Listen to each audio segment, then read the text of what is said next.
Hello दोस्तों, subject board में आपका स्वागत है। तो आज हम क्लास 8 और सब्जेक्ट है मैथ्स, जो इस साल आपका फाइनल एग्जाम होने वाला है। इस रिगार्डिंग हम आपके लिए एक सैंपल पेपर लेके आए जो कि आपके एग्जाम पॉइंट ऑफ व्यू से काफी इंपॉर्टेंट रहने वाले हैं और हम इसको सेक्शन बाय सेक्शन सॉल्व करेंगे। इससे पहले यदि आपने चैनल को सब्सक्राइब नहीं करा है तो सब्सक्राइब जरूर कर लीजिएगा, जिससे आपको इसी तरह के इंपॉर्टेंट सैंपल पेपर्स की अप टू डेट जानकारी मिलती रहेगी।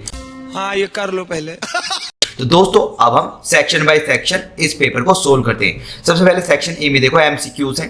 तो पहला क्वेश्चन है the square of which of the following number will be an even number. तो देखो, किसी भी इवन नंबर, जैसे इवन नंबर के स्क्वायर करते हैं, जैसे 2 है तो 2 को 2 से करेंगे तो वो भी इवन नंबर आएगा। मतलब इवन नंबर का स्क्वायर इवन नंबर ही आता है, ठीक है। मतलब अब यूनिट डिजिट देख, तो यूनिट डिजिट क्या होती है वो बताते हैं। जैसे 2 3 8 है तो इसमें यूनिट डिजिट क्या है 8। जैसे 4 5 6 है, इसमें यूनिट डिजिट क्या है 6 है। तो यूनिट डिजिट का स्क्वायर जब हम करेंगे ना तो वो भी क्या आएगा, इवन नंबर आएगा, ठीक है। अब इसमें इवन नंबर देखो, ये नहीं है, ये भी नहीं है 9 इवन नंबर, ये भी नहीं है इवन नंबर। तो आंसर क्या हो जाएगा 38 आंसर हो जाएगा इसका, ठीक है। 38 का स्क्वायर करेंगे तो वो भी इवन नंबर ही आएगा। ओके, अब देखते हैं नेक्स्ट क्वेश्चन। तो आपके पास नेक्स्ट क्वेश्चन है विच of the following is not a square number. तो आपको बताना है स्क्वायर नंबर कौन सा नहीं है। देखो 4 किसका स्क्वायर होता है, 2 का स्क्वायर 2 इंटू 2। 9 किसका स्क्वायर होता है 3 इंटू 3, ठीक है। और 24 किसी का होता है क्या, नहीं होता। 100 10 इंटू 10 का होता है, ठीक है। तो ये नहीं होगा, सी वाला कर देंगे क्योंकि नोट पूछा है ना, सी वाला हो जाएगा। फिर नेक्स्ट है प्रोडक्ट ऑफ 4 एंड 7p। तो 4 इंटू 7p क्या होता है, 4 7 जो 28 और ये p, बिल्कुल आसान है 28p। तो आंसर ए आ जाएगा इसका। फिर नेक्स्ट क्वेश्चन है हमारे पास, देखो एडिशन करना है a plus B and a minus B, ठीक है। a plus B and a minus B, तो a प्लस बी करोगे आप और प्लस में a माइनस बी, ठीक है। तो माइनस बी है, ये प्लस का भी है, ये तो कैंसिल आउट हो गए, ठीक है। अब a और a कितना हो गया 2a, तो आंसर क्या आ जाएगा बी आ जाएगा इसका। ओके, अब देखते हैं नेक्स्ट क्वेश्चन। तो नेक्स्ट क्वेश्चन है 7.52 इंटू 10 की पावर 3 इज। तो इसको मैं जनरल वे में कैसे लिख सकता हूँ, देखो 7.52 है, ठीक है, और 10 की पावर 3 है, इसको मैं ऐसे लिख सकता हूँ 1 2 3, ठीक है। अब इसका पॉइंट हटाया मैंने, नीचे कितना जाएगा 1 2। अब देखो 1 0 1 0 1 0 1 0, 2 0 से 2 0 कैंसिल। अब कितना बचा 752 और इंटू 10, तो पॉइंट तो हट गया, जब भी तो 2 जीरो नहीं चाहिए। तो 7520, तो ये आंसर है 7520, 20 का करेक्ट आंसर होगा, ठीक है। अब देखते हैं नेक्स्ट क्वेश्चन। तो नेक्स्ट क्वेश्चन है हमारे पास, आगे बढ़ते हैं हम। देखो ये 6th क्वेश्चन है आपके पास, ठीक है। 6th क्वेश्चन में क्या पूछा था, वैल्यू ऑफ 2 की पावर -3। देखो 2, देखो a की पावर कोई भी रहता है ना p, इसको मैं क्या लिख सकता हूँ 1/a की पावर p। तो ऐसे ही जो 2 की पावर -3 है ना, इसको मैं क्या लिख सकता हूँ 1/2 की पावर 3, ठीक है। माइनस में रहता है ना, नीचे जाके प्लस हो जाता है। अब 2 की पावर 3 को मैं क्या लिख सकता हूँ 1/2 इंटू 2 इंटू 2, और 2 इंटू 2 4 4 2 8, तो 1/8 आ जाएगा इसका, ठीक है। क्या है सी इसका करेक्ट आंसर है, ठीक है। अब देखते हैं नेक्स्ट क्वेश्चन। तो नेक्स्ट क्वेश्चन है आपके पास, if edges of a cube is 5 centimetre then surface area. अब देखो क्यूब में क्या होती है, सारी साइडें बराबर होती है। तो क्यूब में सारी साइडें बराबर होती है तो एरिया क्या होता है उसका, सरफेस एरिया 6a²।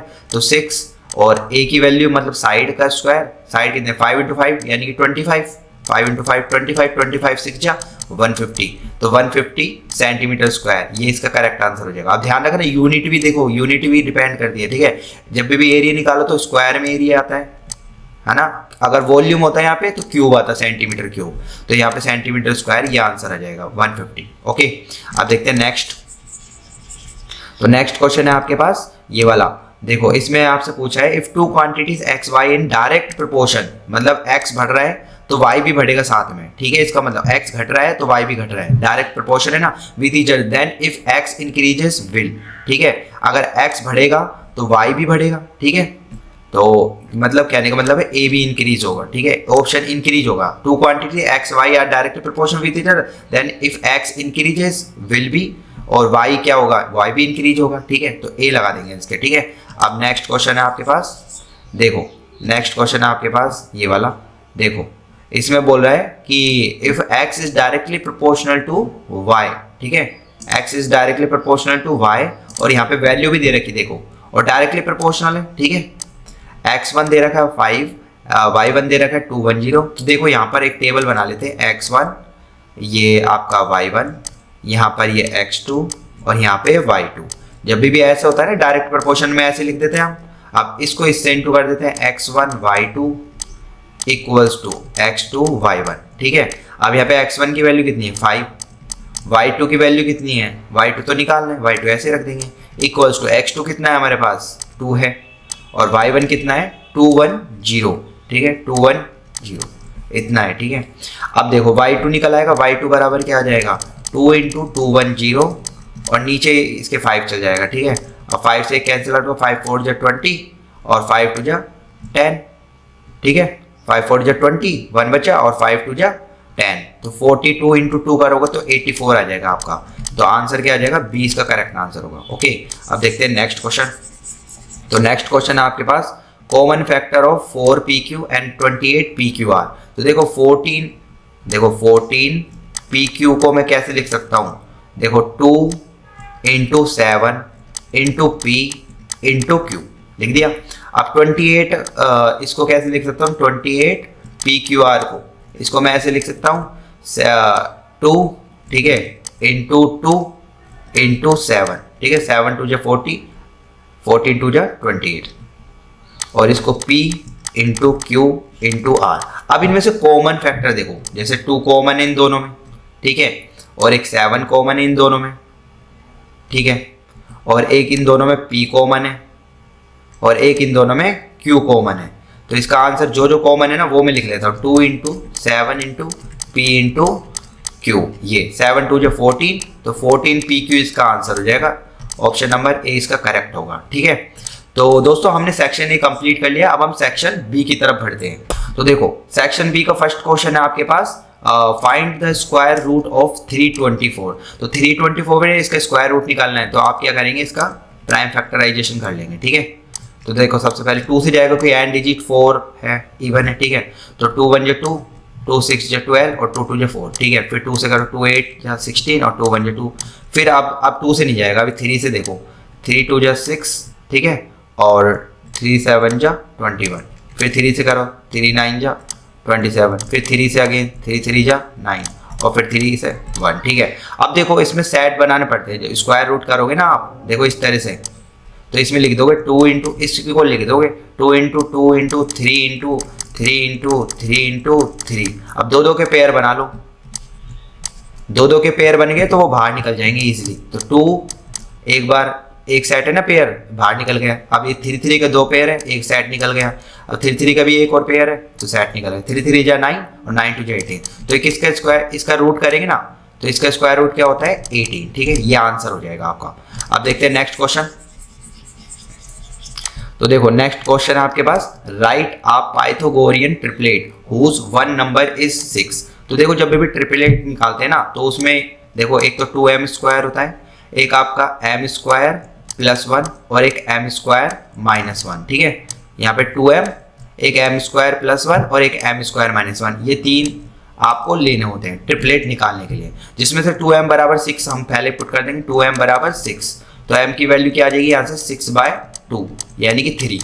अब ये 3 आ गई ना, अब आपको अलग से ट्रिपलेट निकालना है। ट्रिपलेट मतलब आपका राइट एंगल ट्रायंगल में निकलता है, ठीक है, एक ये एक साइड, एक ये साइड, एक ये साइड, ठीक है, जिसमें से एक m बराबर 3 तो आ ही गया हमारे पास। अब इसमें 3 यहाँ पे पुट कर देंगे, तो m स्क्वायर प्लस 1, ठीक है, तो ये 3 का स्क्वायर, देखो 3 का स्क्वायर कर देंगे और प्लस 1, 3 3 जा 9 और एक तो 10 निकल जाएगा, और एक m स्क्वायर माइनस 1 करेंगे, 3 का स्क्वायर माइनस 1, 3 3 जा 9, 9 में से बन गए तो 8। तो आपके ट्रिपलेट क्या गए 3 8 एंड 10, ये आपके ट्रिपलेट होंगे, ठीक है।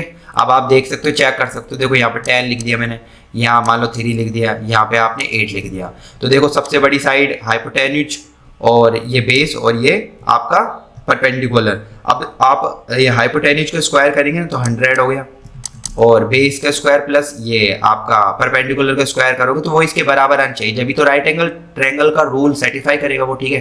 तो 8 8 जा 64 और ये आपका 3 3 जा ये सॉरी ये वाला जो 6 है ना 6 6 जा 36, यहाँ पे 6 कर लेना, ठीक है, वो तो m से निकालते हैं, यहाँ पे 6 कर लेना, ये 6 है आपका, ठीक है, 6 6 जा 36। अब इन दोनों को ऐड करो, ये आपका क्या बने 60 और 30 90 100 बन रही है ये भी, और ये भी 100, ठीक है। तो इसके जो ट्रिपलेट होगा 6 8 और 10 ये हो जाएंगे। ओके, अब देखते हैं नेक्स्ट। तो देखो नेक्स्ट क्वेश्चन है आपके पास, देखो find the square root of 12.25, तो इसको लॉन्ग डिवीजन से कर लेते हैं, ठीक है। जो आपका डिवीजन है, डिवीजन मेथड लिखेंगे पहले 12.25, ठीक है। तो देखो अब इसमें दो दो के सेट बना लिए मैंने, ठीक है। तो अब देखो इसको किसी के स्क्वायर से करेंगे तो 3 के स्क्वायर 9 होता है, 4 के स्क्वायर 16 होता है, तो 4 का स्क्वायर तो ज़्यादा हो रहा है, तो 3 के स्क्वायर से करना पड़ेगा। तो यहाँ लिख देंगे 3 का स्क्वायर 9, ठीक है। अब ये कर लेंगे, 12 में से 9 गया तो कितने बचे आपके पास 3, ठीक है। अब ये पॉइंट आ रहा है तो पॉइंट लिख दो यहाँ पे, 25 का ऐसे कैसे उतार लो, एक साथ ही उतरता है, ये दो का जोड़ा, ठीक है। अब ये लिख दिया, अब यहाँ पे 3 और प्लस कर दो, 3 और 3 6, ठीक है। अब यहाँ पे ऐसी डिजिट रखो, उसी सेम डिजिट को मल्टीप्लाई करना है, मतलब 6 है 1 इंटू 1, 6 है 2 इंटू 2, ऐसे करना है। तो यहाँ पे किससे मैं 5 इंटू 5 कर लेता हूँ, ठीक है। तो 5 5 जो 25, 2 6 5 जो 30 और 2 3 2 5, देखो 3 2 5 आ रहा है, तो मैंने 5 और यहाँ पे भी 5 रख दिया और 5 5 से इंटू करूँगा तो 3 2 5 आ गया, रिमाइंडर क्या बचेगा 0। तो आंसर क्या आ जाएगा, इसका स्क्वायर रूट करेंगे ना इसका ऐसे, तो वो आएगा आपका 3.5। और एक और ट्रिक होती है, जैसे 12 25 है, 25 का तो पता है 5 होता है, अब ये 12 कैसा आया 4 इंटू 3 से, तो छोटी वैल्यू ले लो 3, और पॉइंट ये आ रहा है आपका 2 बार, तो यहाँ पर हो जाएगा 3। ये शॉर्ट ट्रिक वाला है, ठीक है। वैसे ये वाला करना है आपको एग्जाम में, क्योंकि इसमें मतलब 20 सेक्शन में ना, इसलिए अगर एमसीक्यू में होता तभी ऐसे कर सकते थे आप, ठीक है। तो इस तरह से कर लेना, लॉन्ग डिवीजन का 3.5 आ जाएगा, ओके। अब देखते हैं next question, multiply x-4 and 2x + 3। देखो x-4 को आपको मल्टीप्लाई करना है 2x + 3 से, तो मल्टीप्लाई कर लेते हैं। तो इसको देखो कैसे लिखोगे आप, x लिख दिया, फिर एक बार 2x + 3 इस पूरे को इसके साथ लिख दिया, पूरी क्वांटिटी को एक साथ इसके साथ लिख दिया, फिर माइनस यहाँ लगा देंगे 4 इंटू 2x + 3, ठीक है, इस तरह से लिख दिया। अब देखो इसको इससे इंटू करोगे, फिर इसको इससे इंटू करोगे, तो पहले क्या आया आपके पास 2x² और फिर प्लस 3x, और यहाँ पे माइनस अंदर जाएगा तो साइन चेंज हो जाएंगे, अब ध्यान रखना। तो माइनस का ये 4 2 जा 8x, ठीक है 8x, और माइनस का 4 3 जा 12, ठीक है, ये आ गया। अब इसके बाद देखो आपका आ गया 2x², ठीक है। अब माइनस का 8x है, प्लस का 3x है, माइनस की क्वांटिटी बड़ी है, तो -8 में से प्लस का 3 गया तो माइनस का 5x बचेगा, और डिग्री सेम होनी चाहिए। देखो x की पावर 1 है, यहाँ पे x की पावर 1 है, तभी ये सब्ट्रैक्ट हो सकते हैं, ठीक है। तो माइनस का 5x और माइनस का 12, तो आंसर ये आ जाएगा आपके पास, ठीक है। अब देखते हैं नेक्स्ट। तो नेक्स्ट है आपके पास, find the area of a rhombus whose diagonals are length 10 centimetre 8.2 centimetre, ठीक है। तो देखो रोम्बस का जो एरिया होता है सीधा सीधा होता है half into diagonal 1 into diagonal 2, ये होता है, ध्यान रहना चाहिए आपको, ठीक है। तो 1/2 करूंगा, डायगोनल 1 की वैल्यू कितनी है 10 है, और डायगोनल 2 की वैल्यू 8.2 है। अब इसको आप कैंसिल आउट कर दो, 2 4 जा और 2 1 जा, ठीक है। 4.8 को इंटू करेंगे तो 41 आ जाएगा आपके पास, क्या आ जाएगा 2 4 जा 2 1 जा 41 सेंटीमीटर स्क्वायर, ठीक है। यूनिट सेंटीमीटर है तो सेंटीमीटर स्क्वायर एरिया आ जाएगा आपके पास, ओके। अब देखते हैं नेक्स्ट। देखो train is moving at a uniform speed 75 kilometre per hour, how far will it travel in 20 minutes. तो देखो ये देखो आप इसको डायरेक्ट प्रोपोर्शन से कर सकते हो। देखो आप यहाँ पे टाइम ही लिख लेते हो और यहाँ पे डिस्टेंस लिख सकते हो, ठीक है, डिस्टेंस। अब आपको देखो इसमें देखो टाइम शुरुआत में 1 घंटा लग रहा है, ठीक है। 1 आवर में कितना चला 75 किलोमीटर, ठीक है। और 20 मिनट में कितना चला, 20 मिनट में चला वो हमें बताना है, ये x मान लेता हूँ मैं, ओके। अब देखो ये आवर में और ये मिनट में, सबसे पहले इसको कन्वर्ट कर लो। तो 1 आवर को मैंने क्या लिख दिया 60 मिनट, क्योंकि 1 आवर में 60 मिनट होते हैं हमारे पास, ठीक है। अब इस तरह से चेंज हो गया आपके पास, ये 60 मिनट, ये 20 मिनट, ये 75 और ये, ठीक है, इस तरह से आ गया। अब ये डायरेक्ट प्रोपोर्शन है, देखो ज़्यादा टाइम में ज़्यादा डिस्टेंस चलेगा, कम टाइम में कम डिस्टेंस चलेगा, तो डायरेक्ट प्रोपोर्शन है, तो इसको इससे इंटू कर दो, इसको इससे इंटू कर दो। तो मैंने लिखा 60 into x equal to 75 into 20, okay, ठीक है। अब x की वैल्यू क्या आ जाएगी आपके पास 75 इंटू 20, और ये 60 नीचे आ जाएगा, ठीक है। तो 0 से 0 कैंसिल, 2 3 जा तो 75/3। अब इसको कर लो आप, 3 2 जा 6 और यहाँ पे 1 बचा, 3 5 जा 15, तो 25 किलोमीटर ये आ जाएगा, 25 किलोमीटर, ओके, ये आ जाएगा इसका आंसर, ठीक है। अब 15 हो गया आपके पास। अब अपन करते हैं आगे 16 क्वेश्चन करते हैं। तो देखो 16 क्वेश्चन है आपके पास, factorise y square plus 7y, देखो वाई स्क्वायर है प्लस 7y है और प्लस 10 है, इसको फैक्टराइज करना है। ठीक है, अब देखो 7 के कैसे फैक्टर लो जो सम करने पर 7 आता हो और मल्टीप्लाई करने पर आपका 10 आ जाए। ठीक है, मल्टीप्लाई करने पर 10 आ जाए। तो मैंने मान लिया 5 और 2 मान लिया, 5 और 2 7 होता है और 5 2 10 होता है। तो मैं लिख दूंगा Y square plus 5y plus का 2y प्लस का 10। यहाँ पे देख सकते हो 5 और 2 7 हो रहा है और 5 2 10 हो रहा है। ठीक है, तो यहाँ पे मैं y कॉमन ले लूँगा तो y प्लस 5 बनेगा। ठीक है, अब जो चीज़ यहाँ पे बनी है उसी चीज़ को यहाँ पे बनाना होगा। तो प्लस का यहाँ से 2 कॉमन ले लो, इन दोनों में से 2 कॉमन ले लो, तो यहाँ अंदर क्या बचेगा y प्लस 5, चाहे मल्टीप्लाई करके देख लो यही बन जाएगा दोबारा से। तो ये मैंने ऐसे कर लिया। तो इसके फैक्टर क्या आ गए y प्लस 2, एक बार बाहर वाले लिख लेते हैं एक बार अंदर वाले लिख लेते हैं y प्लस 5। ठीक है, इस तरह से कर सकते हो। ओके, अब इसका और वाला भी देख लेते हैं हम इसका।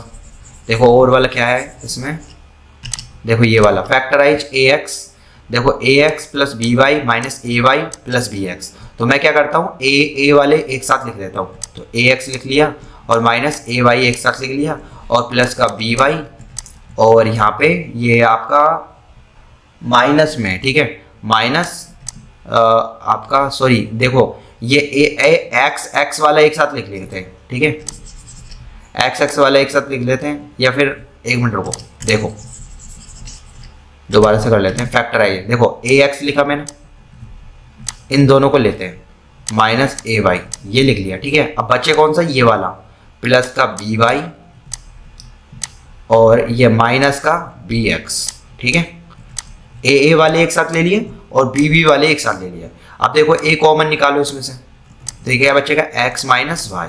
ठीक है, यहाँ से यहाँ पे प्लस है आपके पास, तो प्लस का प्लस b कॉमन ले लो इसमें से, तो बचेगा क्या y माइनस एक्स। ओके, इस तरह से बचेगा। अब देखो ये x माइनस वाई है और ये y माइनस एक्स है। अगर मैं इसमें से माइनस कॉमन ले लूँ तो इसके साइन चेंज हो जाएंगे, माइनस का y हो जाएगा प्लस का x हो जाएगा जो कि यहाँ पर है। तो मैं क्या करता हूँ ax माइनस वाई और इसमें से माइनस कॉमन ले लेता हूँ, तो प्लस का माइनस हो जाएगा माइनस का b और ये क्या बन जाएगा x माइनस वाई बन जाएगा। देखो आप माइनस को अंदर ले जाओ दोबारा से, तो यही बन जाएगा दोबारा से। ठीक है, देख सकते हो आप माइनस का bx माइनस का ये वाला और माइनस का प्लस का ये हो जाएगा। ठीक है, अब देखो इसमें से x माइनस वाई कॉमन ले लो, तो आपके पास क्या बचेगा यहाँ पर a और यहाँ पर b, तो ये आपके फैक्टराइज आ जाएंगे इसके। ठीक है, x माइनस वाई और a माइनस बी। ओके, अब देखते हैं नेक्स्ट क्वेश्चन, 17th क्वेश्चन को देखते हैं। तो 17th क्वेश्चन है आपके पास, देखो इस तरह से आपको ग्राफ दे रखा है। ठीक है, तो इसमें आपको क्या बताना है, देखो इस तरह से ग्राफ बताना है आपको। ठीक है, यहाँ टेम्परेचर दे रखा है आपको इस y एक्सिस पे और यहाँ पे टाइम दे रखा है। ठीक है, अब what was the patient temperature at 1 PM, 1 PM ये रहा। ठीक है, 1 PM पे कितना टेम्परेचर है वो देखना है। तो 1 PM पे देखो आओगी तो यहाँ पे 36 और 37 के बीच का टेम्परेचर है। तो इसको निकालने के लिए मैं क्या करूँगा, 36 प्लस 37 और अपॉन 2, इसकी मिड वैल्यू निकालनी है तो ऐसे ही करूँगा। ठीक है, तो ये क्या आ जाएगी आपके पास 36.5 आएगी, चेक करके देख लेना आप। ठीक है, 36.5 आ जाएगी। तो मैं कह दूंगा यहाँ पे 36.5 और यहाँ पे डिग्री सेल्सियस टेम्परेचर इतना होगा 1 PM पे। ठीक है, 1 PM पे। अब देखते हैं नेक्स्ट, तो इसके बाद बी वाला है when was the patient temperature at 38.5 degree Celsius. 38.5 यहाँ पर होगा इन दोनों के बीच की वैल्यू। तो यहाँ पर देखो, यहाँ से देखो कितना आपको बताना है कि what was the patient temperature at patient वो वैन मतलब कितने टाइम हो रहा होगा उस टाइम। ठीक है, वैन का मतलब टाइम पूछ रहा है वो। ठीक है, तो यहाँ पर आप चलेंगे सीधा, तो यहाँ पर कितने बजे होंगे उसके 12 नून। ठीक है, यहाँ पे सीधा आएंगे 12 नून, यहाँ पे कर देंगे 12 नून, ये आंसर हो जाएंगे इसके। ओके, अब नेक्स्ट चलते हैं, हम नेक्स्ट क्वेश्चन करते हैं। ठीक है, तो दोस्तों इसी के साथ हमारा सेक्शन बी कंप्लीट होता है। अब हम सेक्शन सी की तरफ बढ़ते हैं। ठीक दोस्तों, अब हम सेक्शन सी को सोल्व करते हैं। तो सेक्शन सी का पहला क्वेश्चन है 18। तो देखो ऐसे दे रखा है इस तरह से, तो 3 को इससे मल्टीप्लाई करेंगे, फिर इससे मल्टीप्लाई करेंगे, 2 को फिर इससे, और ये माइनस अंदर चल जाएगा और साइन चेंज कर देगा, फिर इसको 4 को इससे और इससे। ठीक है, तो सबसे पहले 5 3 जा 15, ये 15 जेड और माइनस का 7 3 जा 21। ठीक है, फिर माइनस का 9 2 जा 18 जेड ठीक है, और माइनस माइनस प्लस हो जाएगा इधर, 11 टू जा 22, ठीक है, फिर इक्वल्स टू में 8 4 जा 32 जेड, और माइनस का 13 4 जा ये आपका 52, और ये माइनस का ऐसे कैसे, ठीक है, इस तरह से लिख दिया। अब देखो जेड वाली टर्म को एक साथ ले लो, या फिर हाँ ठीक है एक साथ ले लेते हैं जेड वाली टर्म को, तो 15 यहाँ पे देख लो एक बार, माइनस 18 में से 15 जेड गया तो कितना बचा, माइनस का 3 जेड, एक बार ये लिख लो, और यहाँ पे आपका ठीक है 22 और ये माइनस का 21, प्लस का बड़ा है ना तो यहाँ पे प्लस का 1 बचेगा, इक्वल्स टू 32 जेड मैंने यहाँ से लिख दिया, ठीक है, और इन दोनों को ऐड कर लेते हैं, माइनस में ही ऐड हो जाएंगे, 7 और 2 9 और 5 और 1 6, ये लिख दिया। अब माइनस का 3 जेड है ना, माइनस का 3 जेड ऐसे करो, 61 तो ऐसे कैसे लिखो, 69 को यहाँ पे ले आओ तो 69 और यहाँ पे प्लस का हो जाएगा, माइनस का इधर आएगा तो ये 32 जेड, और यहाँ पे ले जाओ प्लस का 3 जेड, तो ये देखो 32 जेड है, ठीक है, तो ये कितना बनेगा 70, और यहाँ पे 32 और ये 3 35 जेड, तो यहाँ से जेड की वैल्यू क्या आ गई 70/35, तो इसको करोगे आप तो 2 आ जाएगा इसका आंसर, जेड की वैल्यू क्या आ गई 2, ठीक है। अब देखते हैं नेक्स्ट क्वेश्चन, तो देखो नेक्स्ट क्वेश्चन है आपके पास सोल्व फॉर x 6x + 1/3 + 1 और x - 3/6, तो इसको सोल्व करना है, तो सोल्व करते हैं, देखो कैसे, देखो 6x + 1, ठीक है, अपॉन यहाँ पे 3, ठीक है, और इक्वल्स टू में ये मैं कर देता हूँ इक्वल, यहाँ पे +1 लिख देता हूँ मैं एक बार के लिए, और यहाँ पे x - 3/6, अब इसका एलसीएम ले लो चाहे तो आप, ठीक है, एलसीएम ले लो, ठीक है, तो ये क्या बनेगा 3, और यहाँ पे 6x + 1, और यहाँ पे 3 3 जा मतलब 3 1 जा 3, ठीक है, इक्वल्स टू में x - 3/6, इस तरह से हो गए। अब इनको देखो, इसको ये यहाँ पे ले जाओगे और ये मतलब 3 2 जा यहाँ से कैंसिल आउट हो जाएगा, 2 बचेगा यहाँ पे, ठीक है। अभी देखो 6x और +4, यहाँ पे क्या बचेगा 6x और +4, ठीक है, इक्वल्स टू में यहाँ पे क्या बचेगा x - 3 और नीचे में 2, अभी 2 इससे मल्टीप्लाई हो जाएगा, ब्रैकेट लगा के 2 इससे, तो 6 2 जा 12, मैं डायरेक्ट कर रहा हूँ, 2 इधर आएगा ना, 6 2 जा 12x और प्लस का 4 2 जा 8, और यहाँ पे x - 3, अब x वाली टर्म को एक साथ ले जाओ, 12 में से x गया तो 11x इधर लेकर आओगे ना, माइनस का हो जाएगा, और इक्वल्स टू में -3 और 8 को यहाँ पे ले जाओ, माइनस का 8, तो ये क्या हो जाएगा 11x इक्वल्स टू में माइनस का 11, ठीक है, तो 11 नीचे ले जाओगे, 11 से 11 x की वैल्यू क्या निकल के आ जाएगी आपके पास -1, ठीक है, ये आंसर होगा। अब देखते हैं नेक्स्ट क्वेश्चन, तो नेक्स्ट क्वेश्चन है आपके पास, देखो और वाला, तो आपको दे रखा है 8x - 3/3x, इसको भी ऐसे करेंगे, देखो एलसीएम ले लेंगे यहाँ पे, और यहाँ पे माइनस लगाऊंगा, ठीक है, इस तरह से, तो इसको मैं कर देता हूँ, ठीक है, तो ये -1 है, ऐसे करो आप 2, ये -1 को इधर ले जाओ, +1, ठीक है, 3 हो जाएगा, तो 8x - 3, ठीक है, और ये इक्वल्स टू में ये तो 3 हो जाएगा, और यहाँ 3x इससे मल्टीप्लाई हो जाएगा, ऐसे मल्टीप्लाई हो जाएगा ना, तो ये कितना आ जाएगा 8x - 3 इक्वल्स टू 3 3 जा 9x, ठीक है। अब ये आपका देखो -3 इक्वल्स टू 8x को यहाँ ले जाएंगे 9x, माइनस का 8x हो जाएगा, प्लस का इधर माइनस हो जाएगा, तो -3 इक्वल्स टू ये कितना बचेगा, 9 में से 8 गया तो x, तो x की वैल्यू क्या आ रही है आपके पास -3। अब देखते हैं नेक्स्ट क्वेश्चन, देखो इसको फैक्टराइज करना है हमें, ठीक है, तो मैं देखो x की पावर 4 है ना, इसको x² का होल स्क्वायर लिख सकता हूँ, और माइनस x - z का पावर 4 है ना, इसको मैं का होल स्क्वायर और ये ब्रैकेट लगा के इस पूरे का होल स्क्वायर ऐसे लिख सकता हूँ मैं इसको, ठीक है। अभी जो देखो मैं एक चीज़ बता देता हूँ, a² - b², ये क्या होता है आपके पास a - b और a + b। अब यहाँ पर a का काम कौन कर रहा है, ये पूरा का पूरा x², यहाँ पे लिख दूंगा मैं, a क्या है आपके पास, a क्या है x² है, और b क्या है आपके पास यहाँ पे x - z का होल स्क्वायर, मतलब ये पूरा a है और ये पूरा का पूरा आपका पास b है, तो मैं a - b a + b लिखूंगा अब, तो a - b a की जगह x² और माइनस b लिखूंगा, b यहाँ पे लिखूंगा x - z का होल स्क्वायर, ठीक है, और ये ब्रैकेट बंद, ठीक है। उसके बाद मैं लिखूंगा यहाँ पर a प्लस बी, तो एक एक्स स्क्वायर प्लस और b की वैल्यू कितनी है x माइनस जेड का होल स्क्वायर, ठीक है। इस तरह से मैंने लिख दिया। अब देखो, अब इसको अगेन सोल्व करते हैं, ये मैं रफली मिटा देता हूँ अब तो, ठीक है। अब देखो ये एक्स स्क्वायर और एक्स माइनस जेड का होल स्क्वायर, ठीक है। पहले इसको देख लो, ठीक है। तो मैंने करा एक्स स्क्वायर, अब यहाँ पे a माइनस बी का होल स्क्वायर क्या होता है a स्क्वायर, ठीक है, प्लस बी स्क्वायर और माइनस का 2ab, तो 2xz, ये मैंने लिख दिया, ठीक है। तो ये ब्रैकेट में बंद कर लो ऐसे, ठीक है। और यहाँ पर देखो अगेन यहाँ पे a square minus B square बन रहा है, यहाँ पे a की वैल्यू अब क्या हो जाएगी x और b की वैल्यू क्या हो जाएगी x माइनस का z, ठीक है।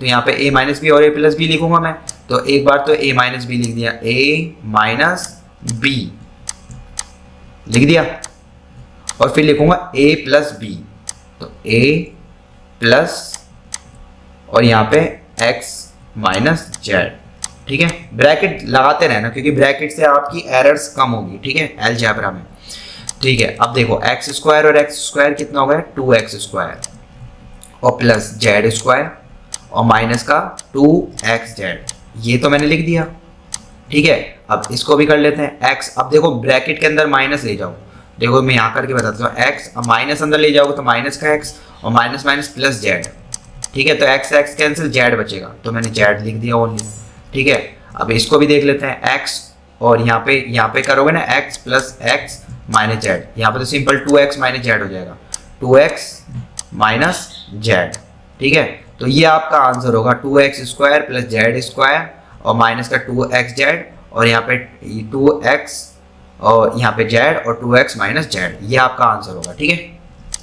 अब देखते हैं नेक्स्ट, तो नेक्स्ट क्वेश्चन है आपके पास, देखो नेक्स्ट क्वेश्चन है यहाँ पर ये वाला 4yz Z square plus 6z minus 16 divided by 2y, मतलब कुछ ऐसे लिख रखा है, ठीक है। ऐसे देखो मैं दिखा देता हूँ, 4yz और यहाँ पे Z square plus 6z minus 16, ठीक है। और नीचे कितना लिखा है अपने पास 2y और यहाँ पे z प्लस 8, इस तरह से लिखा है। अब मैं क्या करूँगा, ये वाली जो क्वांटिटी है ना, ये वाली देखो, ये गौर से देखो इसको, ये वाली, इसको मैं इसके फैक्टर ले लेता हूँ, तो मैं फैक्टर अलग से सॉल्व कर लेता हूँ। यहाँ पे देखो मैं फैक्टर अलग से सॉल्व कर लेता हूँ, देखो जेड स्क्वायर प्लस 6z और माइनस का 16, तो इसके फैक्टर लोगे तो क्या आएगा, आप ऐसे फैक्टर सोचो 6 के जिसका सम या प्लस माइनस करने पर 6 आए और मल्टीप्लाई करने पर 6 आए, तो 8 और 2 ले सकता हूँ। यहाँ पे जो मैंने लिखा जेड स्क्वायर प्लस का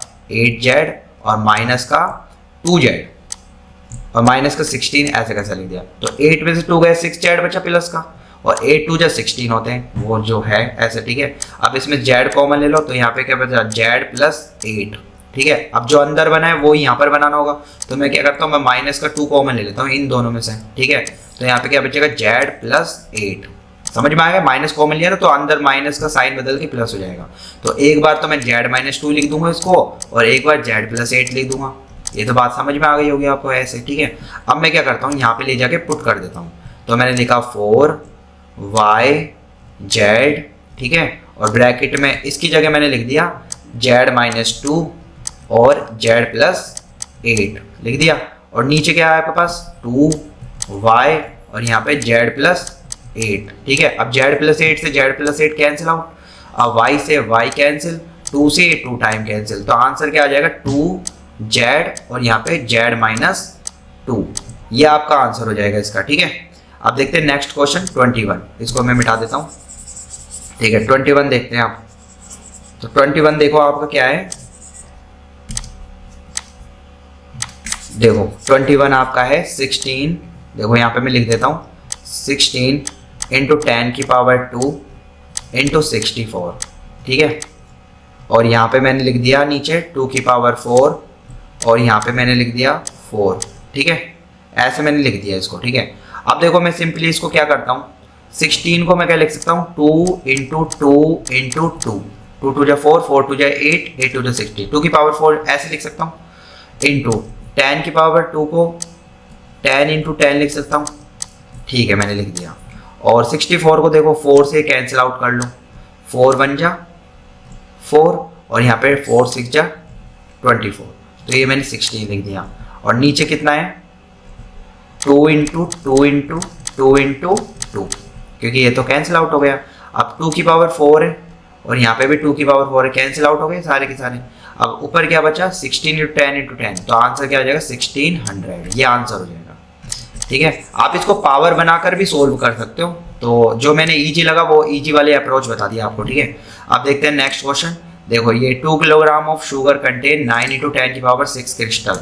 तो देखो यहाँ पे तो आप लिखेंगे कि यहाँ पे आप और हाउ मेनी क्रिस्टल्स, ठीक है, तो यहाँ पे आप क्रिस्टल्स लिख लेंगे, क्रिस्टल्स कितने क्रिस्टल्स है, ठीक है, और यहाँ पर आप वेट लिख लेंगे। ठीक है, और ये डायरेक्ट प्रोपोर्शन में, ठीक है, 2 किलोग्राम शुगर में, 2 किलोग्राम शुगर में कितने क्रिस्टल है 9 इंटू 10 की पावर 6 क्रिस्टल है। और आपको बताना है how many sugar crystal are there in 5 kg, तो 5 kg में कितने क्रिस्टल होंगे, यहाँ पे x मान लिया। अब डायरेक्ट प्रोपोर्शन में जितनी मतलब क्वांटिटी में आपकी कितना वेट है उसके हिसाब से क्रिस्टल्स की संख्या बढ़ जाएगी। अब ये मैं क्रॉस ऐसे मल्टीप्लाई कर दूंगा तो आंसर आ जाएगा 9 इंटू 10 की पावर 6, ठीक है, into 5 equals to 2 into X लिख दिया। अब x की वैल्यू क्या आ जाएगी, क्रिस्टल्स की संख्या हम निकाल देंगे 9 इंटू 10 की पावर 6 इंटू 5, और नीचे क्या आ जाएगा आपके पास 2, यहाँ पे 2 kg है ना, देखो यहाँ पे देखो 2 किलोग्राम ऑफ शुगर 9, ठीक है, और how many crystals are there 5 kg, तो ऐसे इसको इंटू कर दिया 9 इंटू 5, ठीक है, और नीचे क्या आ गया आपके पास 2। अब इसको सॉल्व कर लेते हैं, तो x की वैल्यू जो आएगी है आपकी वो हम लिख देते हैं। यहाँ पर देखो यहाँ पे कैंसिल आउट हो रहा है क्या कुछ, देखो कैंसिल आउट नहीं हो रहा है यहाँ पे, ठीक है, तो 9 5 जो 45, ये 45 इंटू 10 की पावर 6, और नीचे कितना आया आपके पास 2, ठीक है, ये आ गया आपके पास 2, ठीक है।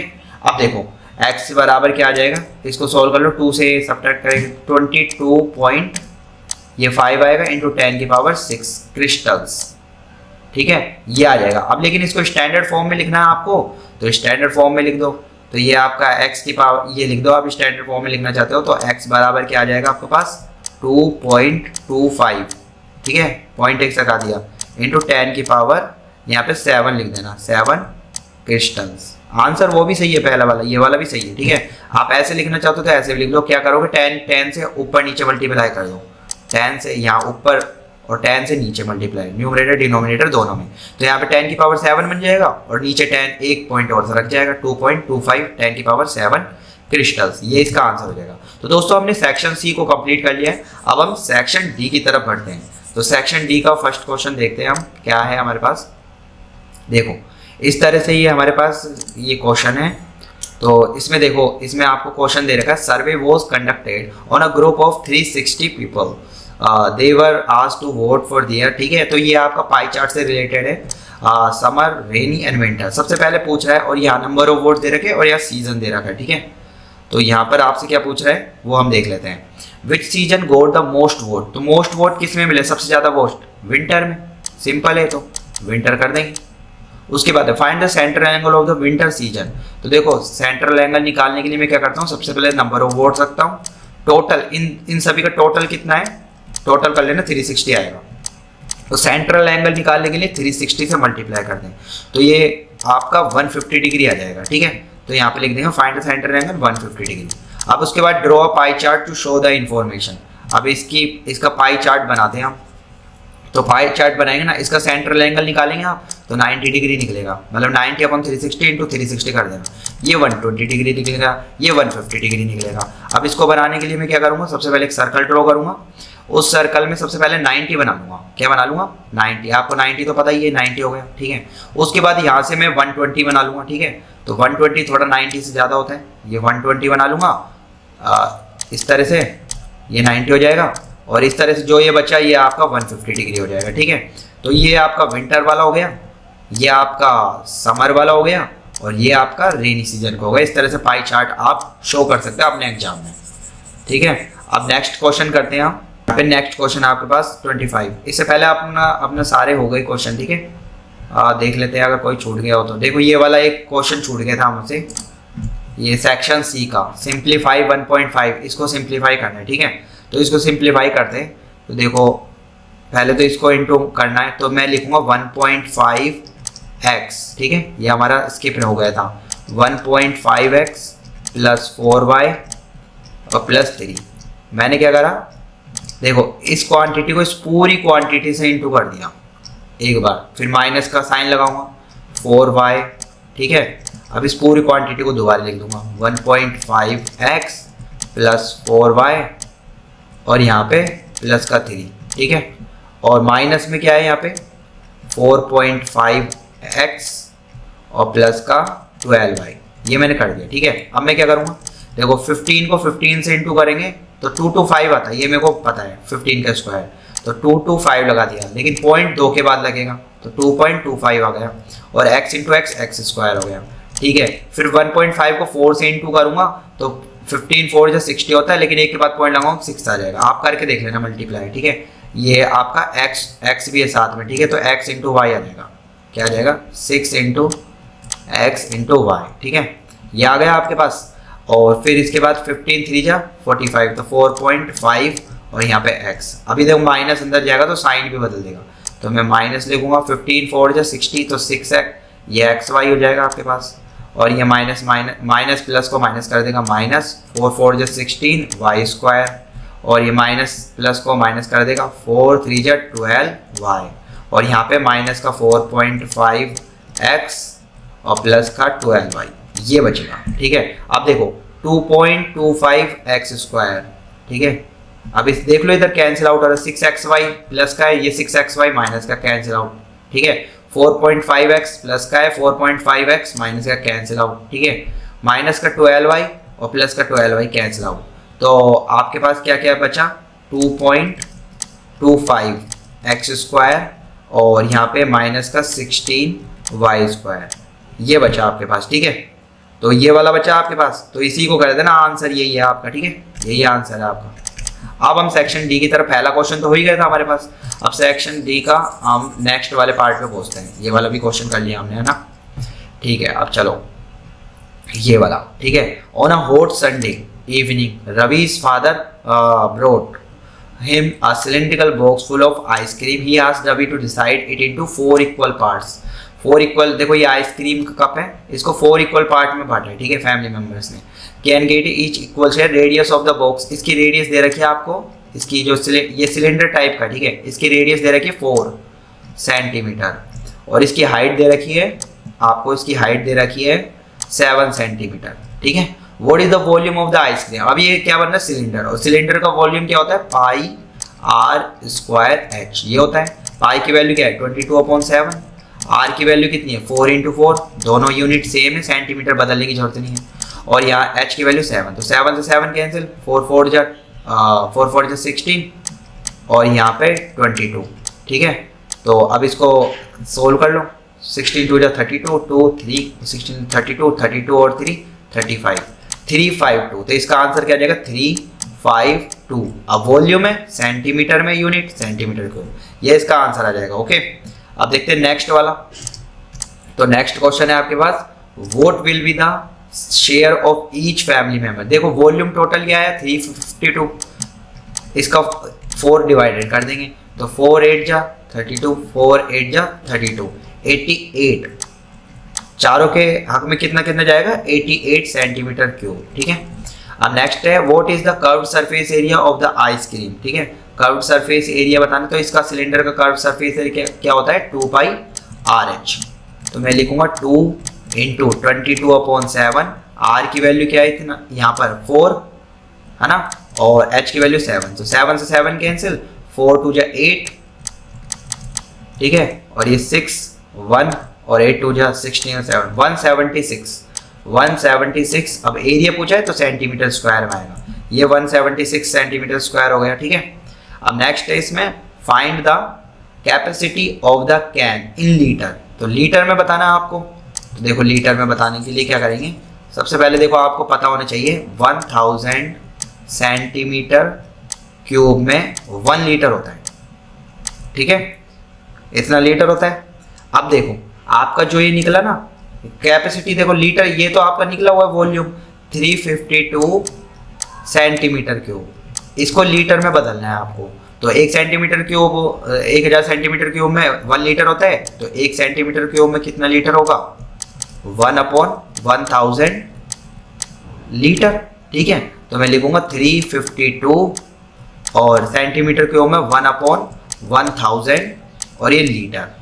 ठीक है, तो ये 1 2 3 पॉइंट लग जाएगा 3 संख्या के बाद 352 इतना लीटर आ जाएगा। अगर इसको ml में बदलना हो तो 1 लीटर में 1000 ml होते हैं, तो 1000 से इंटू कर देंगे 352 ml आ जाएगा उसमें।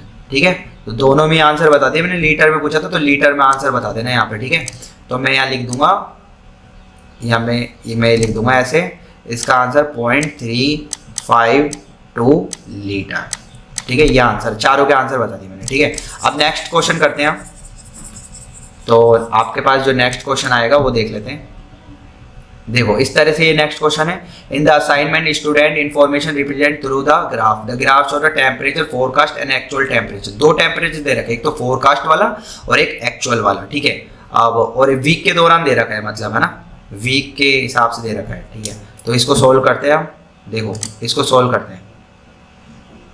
देखो ये जो आपका है ना, जो पूरी डॉटेड लाइन है, ये तो आपका फोरकास्ट वाला है, और जो ये वाला है आपका पूरा का पूरा ब्लैंक लाइन वाला, ये एक्चुअल वाला है। ठीक है, सबसे पहले देखो क्वेश्चन पूछा ऑन, और यहाँ पे टेम्परेचर बता रखा है और यहाँ पे डेज बता रखे हैं। On which day was the forecast temperature the same as the actual temperature. मतलब जब दोनों टेम्परेचर सेम हो, किस किस दिन। देखो यहाँ पर ये ग्राफ जा रहा है और यहाँ पे डॉट वाला ग्राफ जा रहा है, तो दोनों एक तो यहाँ पर मिलते हैं, उसके बाद एक यहाँ पर मिलते हैं और एक बार यहाँ पर मिलते हैं। तो इन सभी के वो देख लो डेज, तो यहाँ पे ट्यूसडे और यहाँ पर आपका फ्राइडे और यहाँ पे संडे। तो हम लिख देंगे यहाँ पे ट्यूसडे और यहाँ पे फ्राइडे और यहाँ पे संडे। तो ये आंसर है। इसके बाद देखो हमसे क्या पूछा, what was the maximum forecast temperature during the week. आपको मैक्सिमम फोरकास्ट टेम्परेचर बताना है ड्यूरिंग द वीक। ठीक है, मैक्सिमम फोरकास्ट टेम्परेचर। तो फोरकास्ट टेम्परेचर बताने के लिए मैक्सिमम, देखो ये यहीं पर जा रहा है मैक्सिमम फोरकास्ट टेम्परेचर सबसे ज़्यादा। ठीक है, तो यहाँ पर फोरकास्ट टेम्परेचर यहाँ पे संडे को बता देंगे। ठीक है, और यहाँ पे पूछा है मैक्सिमम फोरकास्ट टेम्परेचर, और वीक में पूछा है तो टेम्परेचर कितना है 35 डिग्री सेल्सियस।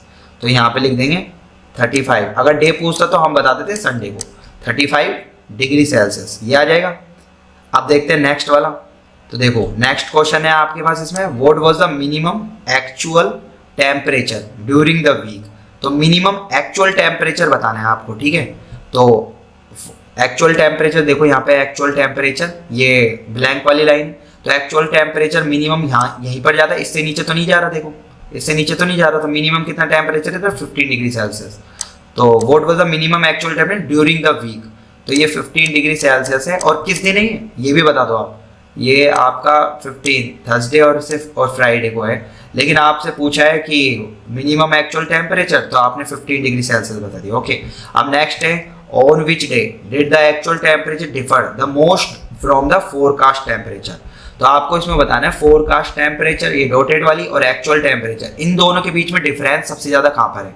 तो इधर तो नहीं है, इधर भी देखते हैं, एक इधर देखते हैं, इधर तो बिल्कुल ही नहीं है, एक इधर देखते हैं। तो सबसे ज़्यादा यहीं पर आ रहा है आपके पास, यहाँ पर। और किस दिन आ रहा है, वो थर्सडे वाले दिन, और इसने डे ही पूछा है तो हम लिख देंगे थर्सडे। ठीक है, थर्सडे लिख देंगे। तो दोस्तों इसी के साथ हमारा सैंपल पेपर कंप्लीट होता है। तो उम्मीद करता हूं दोस्तों आपको इस सैंपल पेपर का सॉल्यूशन काफी इंफॉर्मेटिव लगा हो। ऐसे ही इंपॉर्टेंट सैंपल पेपर्स की अप टू डेट जानकारी पाने के लिए आज ही चैनल को सब्सक्राइब कीजिएगा और बेल आइकन के बटन को दबाना ना भूलिएगा, जिससे आपको इसी तरह के सैंपल पेपर्स की अप टू डेट जानकारी मिलती रहेगी। तो दोस्तों हम फिर से मिलेंगे, बाय बाय।